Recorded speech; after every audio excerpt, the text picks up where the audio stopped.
Hello and welcome back to this lecture series on postcolonial literature. Now, in all our previous discussions about decolonization, we had assumed that the quest for decolonization ends in a nation state. That is to say that decolonization not only involves the creation of a national community, but it also involves the creation of a sovereign political entity or a state. So, in today's lecture, I want to talk about two individuals who, in spite of their being engaged with the politics of anti-colonialism, were among the staunchest critics of the idea of nation state. And we have to remember here that by the 20th century, the idea of nation state as the goal of freedom was accepted almost universally through the colonized world. But these two people that I am going to discuss today, one is Rabindranath Tagore and the other is Frantz Fanon. They spoke against this general consensus, which, as I told you, was almost universally accepted by the 20th century. And now that most of the erstwhile colonies have emerged as nation states, I think we should pay all the more attention to the criticism that these two intellectual giants directed against the formation of nation states, or in fact the very idea of nation. So, let us start with Rabindranath Tagore. Now, Tagore was born in Calcutta in 1861 in an illustrious Bengali family, which was not only known for its wealth, but also known for its involvement with the socio-religious reform movement called Brahmoism. Tagore's own involvement with various issues pertaining to social reform began quite early in his life, and by his 20s, Tagore was already the author of several essays commenting on the burning social and political issues of the day. Indeed, in the first decade of the 20th century, Tagore emerged as one of the tallest leaders of the Swadeshi movement, and Swadeshi movement, as most of you will know, was the first middle class led mass based anti-colonial movement in India, and Tagore emerged as one of its tallest leaders during the early days. Today, of course, Tagore is best remembered as a literary figure, and more specifically as the author of the national anthems of two nation states. One is, of course, India and the other is Bangladesh. And these two countries, India and Bangladesh, emerged as nation states from the once colonized part of the globe. But given this strong association that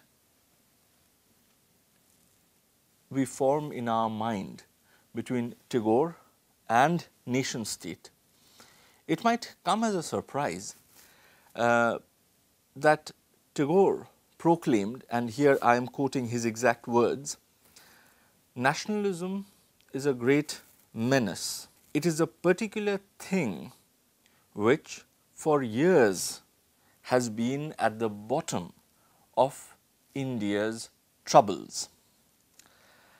This quotation is from his essay titled "Nationalism in India," which along with two other pieces titled Nationalism in the West and Nationalism in Japan, forms a kind of a triptych, which were sort of these three essays were printed together in 1971 in the form of a book which was titled Nationalism. Initially, they were delivered as lectures, all of these three essays.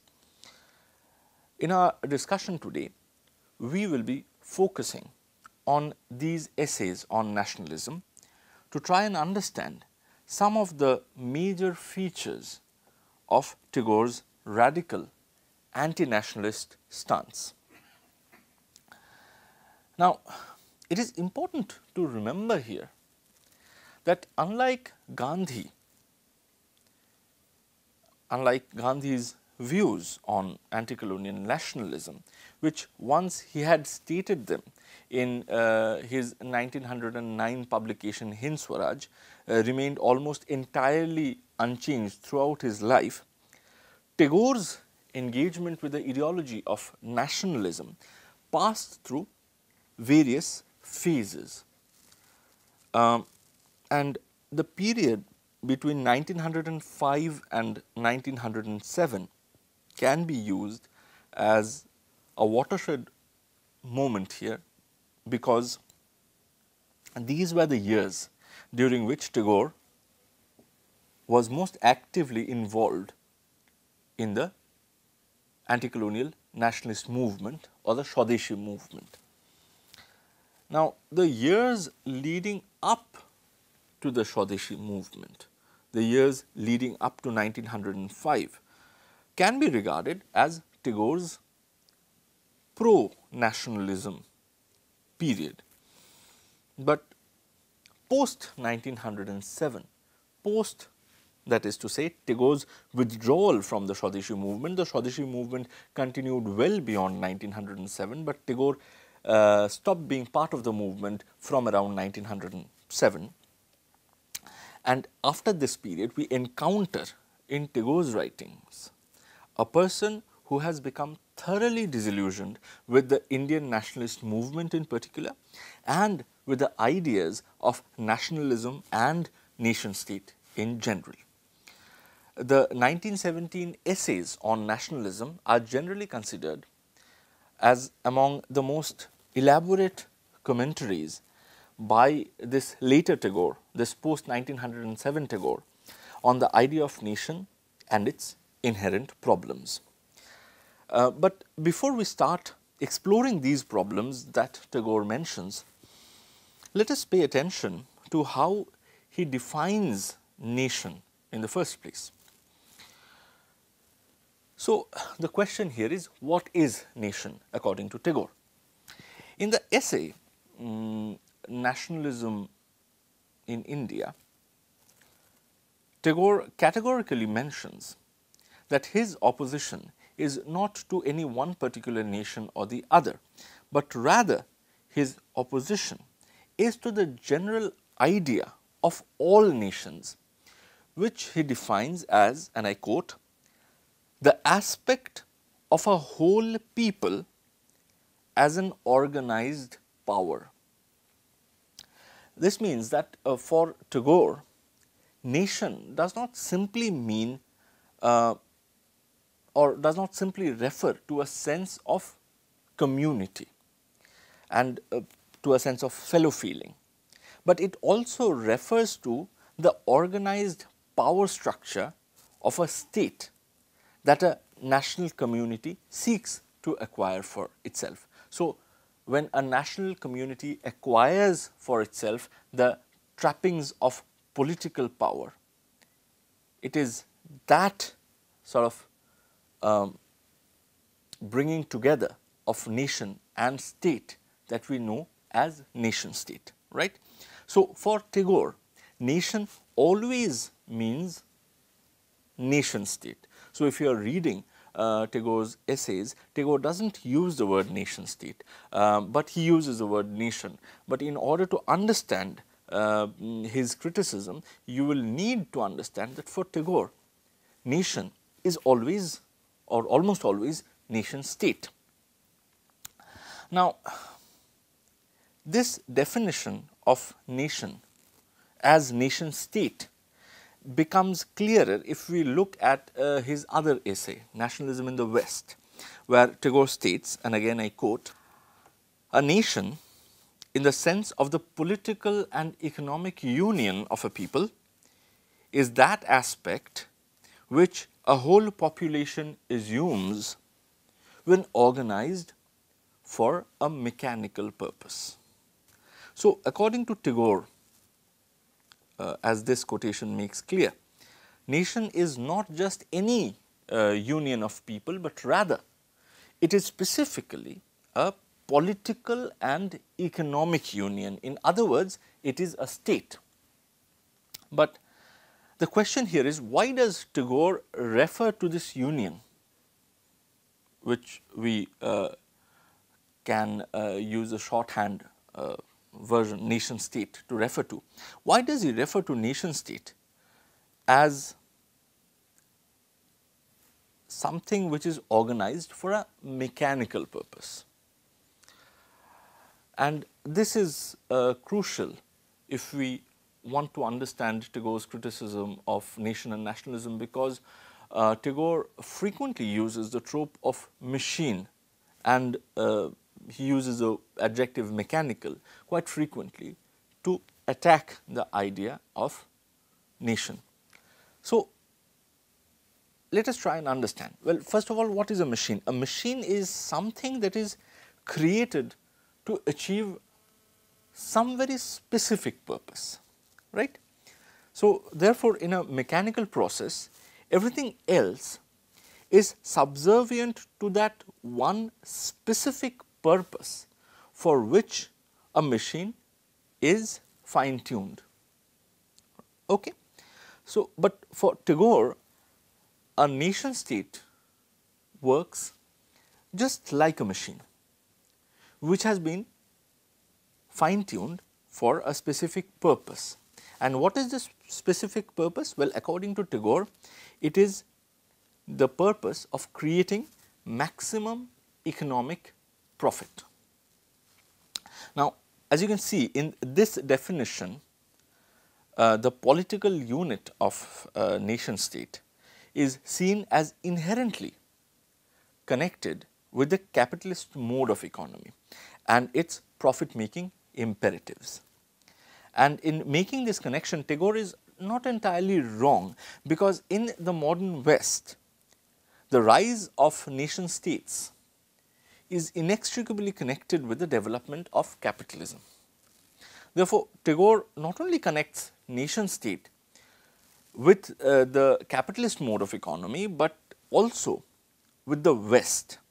And in turn, he argues that because the idea of nation state is Western, it is a Western importation, it is incompatible with our Indian tradition.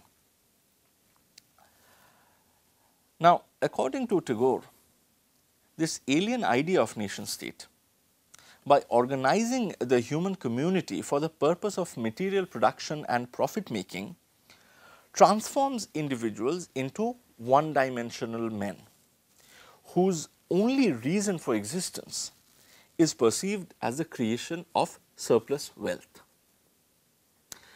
In Tagore's words, I quote, "The national machinery of commerce and politics turns out neatly compressed bales of humanity, which have their use and high market value." Now, this creates a number of problems. Firstly, nation as a machine disregards the aspects of human being which are superfluous to the idea of profit making. So, for instance, the natural human tendency for altruism or self-sacrifice is disregarded, according to Tagore, by the machinery of the nation state, because self-sacrifice is not plugged into the process of profit making. in spite of the fact that altruism and self-sacrifice forms the higher nature of a human being. So, as I told you, the first problem with nation as machine is it disregards a very significant aspect of what it means to be a human. In fact, according to Tagore, it disregards completely the higher nature of a man. Secondly, man's position within the national machinery reverses the natural relation between man and machine and actually curtails his freedom rather than enhancing it. Tagore explains this point with reference to man's relationship to an automobile, for instance. Now, automobile can give man the freedom of mobility because the man is free to direct it and guide its movement. But as a machine, automobile does not automatically ensure this freedom. For instance, it will not ensure this freedom if the human mind guiding the automobile is not free. Now, nation, by making man useful and relevant only as a producer and consumer of surplus value, actually makes man unfree, because in such a scenario, it is the national machinery which is guiding the existence of human beings and not the other way around. So, it is national machinery which is organized towards profit making, which is geared towards profit making, which transforms human nature and which dictates human life rather than it being the other way around. So, it is like automobile directing your movement rather than you directing the movement of your car. As Tagore explains, as I said, this is the second point. Let us come to the third point. Third point is that nation as a machine fine-tuned for profit making disturbs the sense of balance which should be at the core of human existence. And this I would like to quote from Tagore to explain this point, because Tagore does it really beautifully. And here is what Tagore says: in all our physical appetites, we recognize a limit. But in the economic world, our appetites follow no other restrictions but those of supply and demand, which can be artificially fostered, affording individuals opportunities for indulgence in an endless feast of grossness. So, the national machinery, by prioritizing this economic appetite, takes away all sense of moral limits and consequently robs an individual of his higher nature and makes him an incomplete man. Now, apart from this mechanical nature, Tagore also directs his criticism at the essence of aggressive competition, which underlines the idea of nation and nation states. And this is the second major point of his criticism. The first major point was nation as a machine, right? We have discussed its various problems. The second major point of Tagore's criticism is that nation is imbued with the inherent spirit of aggressive competition. So, according to Tagore, the organization of humanity in the forms of nation states, which is geared at making more and more material profit, and I quote him, goads all its neighboring societies with greed of material prosperity and consequent mutual jealousy, and by the fear of each other's growth into powerfulness.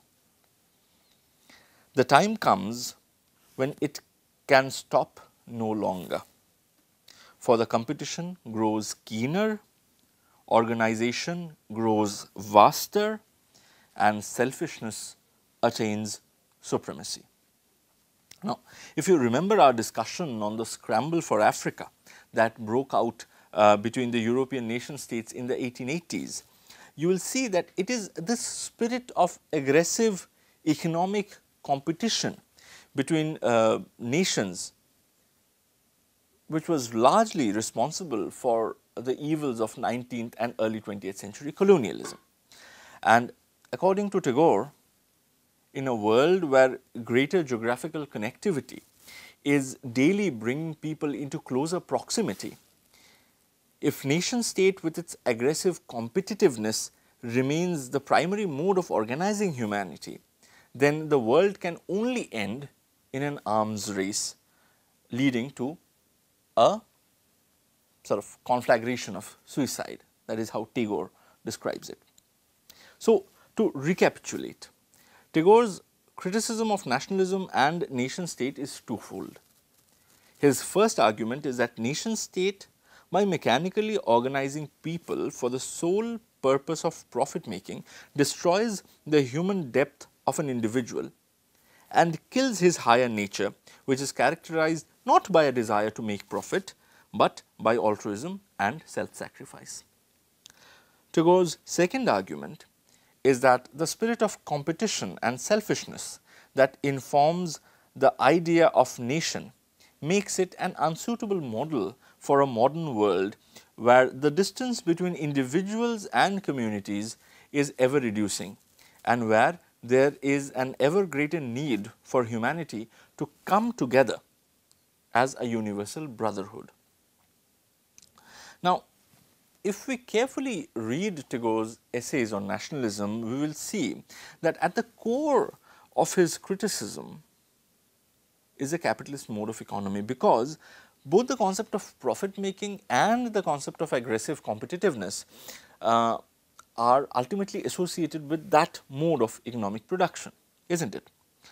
But the problem is that this attack on capitalism per se is never clearly spelt out by Tagore. It remains all pervasive, but it remains very subtle.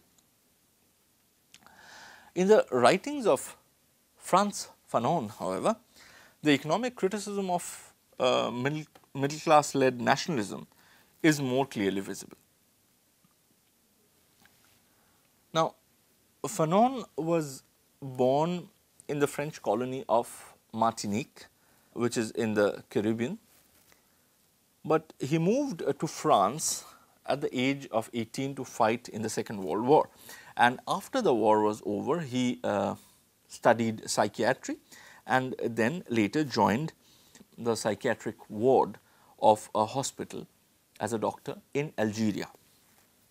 And it was in Algeria that Fanon became involved with the Algerian anti-colonial movement against the French colonial rule. Now, though Fanon died in 1961 at the young age of 36, within this very short lifespan, he had authored two very influential books. The first one is Black Skin, White Masks, that is its English title, and the second is titled The Wretched of the Earth in English.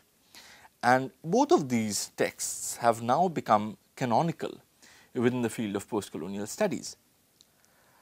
In our discussion of Fanon today, we will be focusing on the later of the two books, The Wretched of the Earth, which was first published in French in 1961.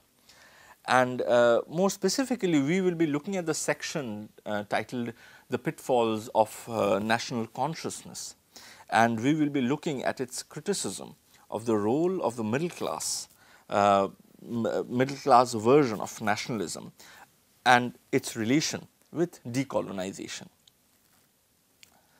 Now, in this text, Fanon argues that though the middle class nationalist leaders play a significant role in the anti-colonial struggle, the moment the nation becomes independent, they cease to exercise their role as a revolutionary class.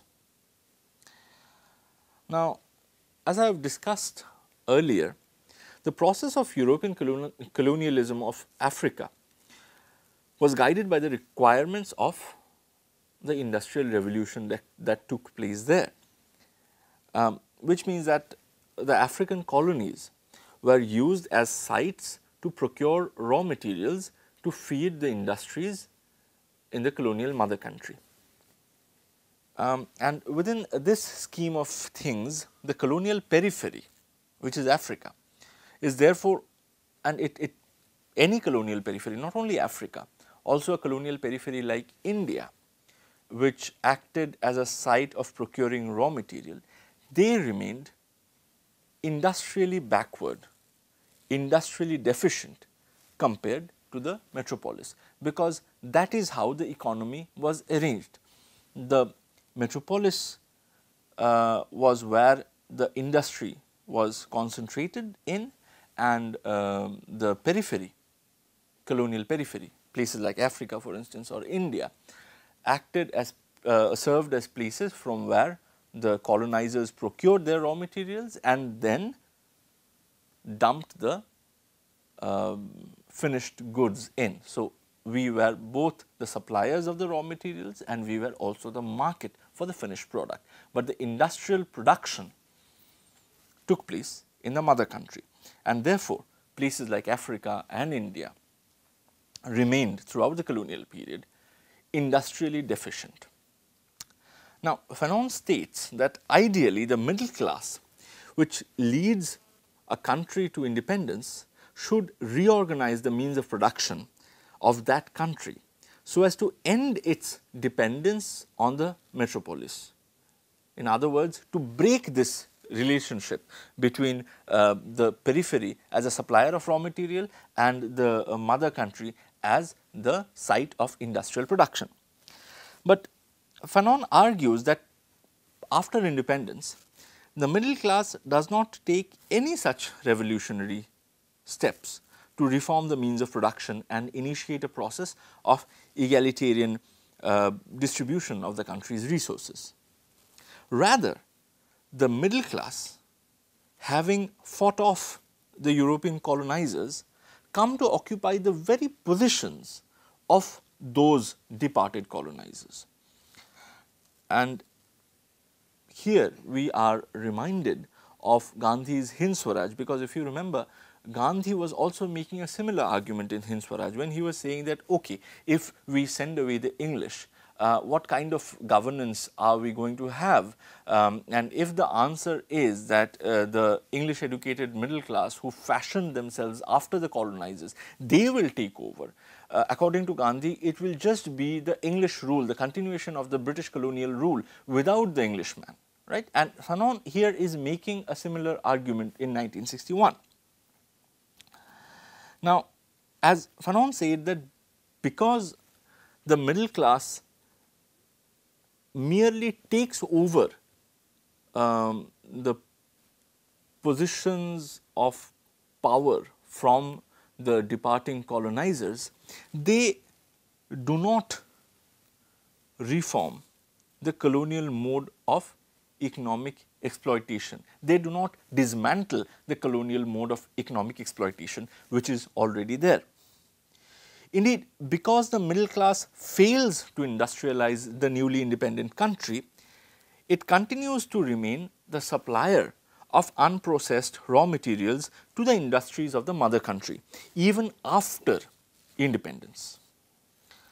So, Fanon describes this economic dependence and continuing exploitation of the colonial periphery by the metropolis, even after political independence, as a new form of colonialism, which he terms as neocolonialism.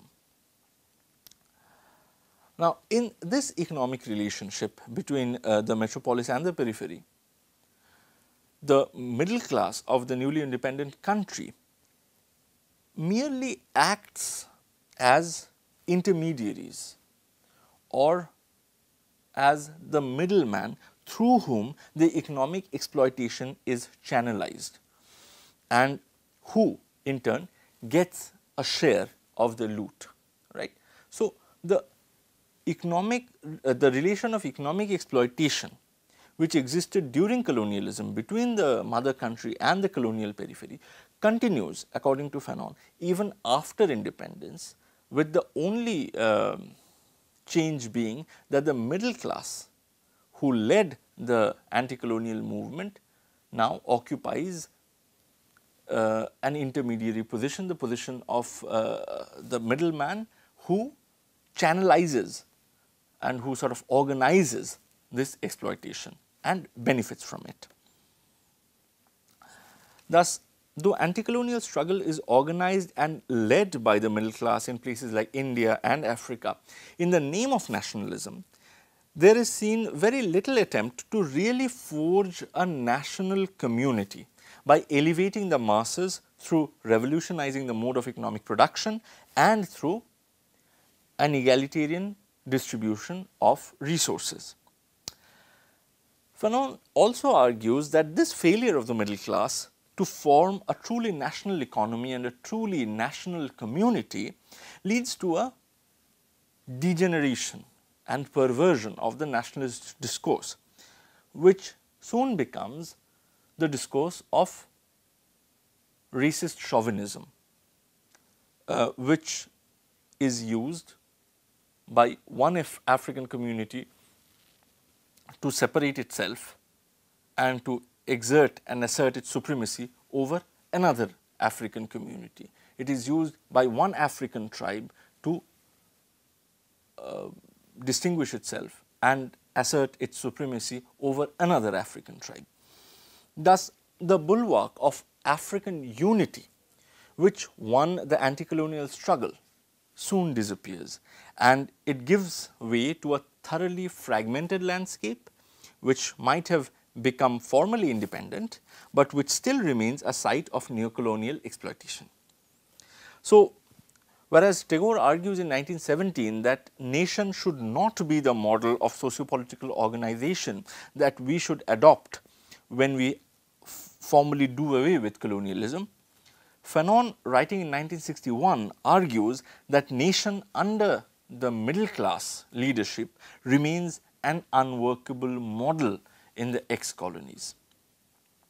Thus, clearly, in spite of the current prevalence of nation states in the once colonized parts of the world, there is a real scope to think through the problems of the post-colonial human community in a new way.